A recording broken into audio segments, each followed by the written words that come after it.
Timnas voli putra Indonesia menolak menyerah untuk menggulingkan Thailand di set ketiga SEA League 2024. Berlaga di GOR UNY, Yogyakarta pada Minggu 25 Agustus, Indonesia keluar dari perlawanan sengit Thailand dengan poin 25-22. Hasil tersebut memberikan tambahan 1 poin untuk Indonesia mengejar Thailand dengan skor 1-2.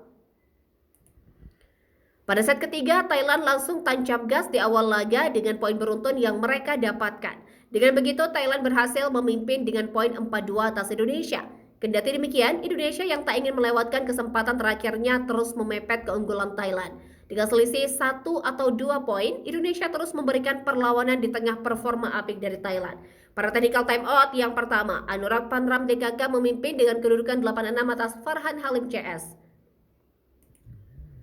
Variasi serangan yang dilancarkan Indonesia memberikan 1 tambahan poin untuk mengikis ketertinggalan mereka. Dan Indonesia berhasil menyamakan kedudukan atas Thailand di angka 11-11 hingga 13-13. Memasuki pertengahan set ketiga, Indonesia menyalip Thailand dan memimpin dengan poin 16-14. Dominasi Indonesia terus berlanjut dan memberi tekanan terhadap Thailand yang mulai tertinggal.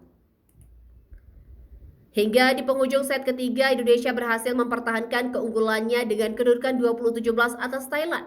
Selanjutnya, servis error dari kubu Thailand kembali menambah angka keunggulan Indonesia. Servis es dari Fahri Septian menambah keunggulan Indonesia dengan kedudukan 23-20. Artinya Indonesia kembali mendapatkan kesempatan untuk mengamankan kemenangan di set yang ketiga. Kendati Farhan Halim wajib waspada, pasalnya upaya pengejaran Thailand memiliki peluang untuk samakan kedudukan. Set ketiga akhirnya dituntaskan Indonesia dengan poin akhir 25-22 dan mengejar Thailand dengan skor 1-2 di SEA League 2024.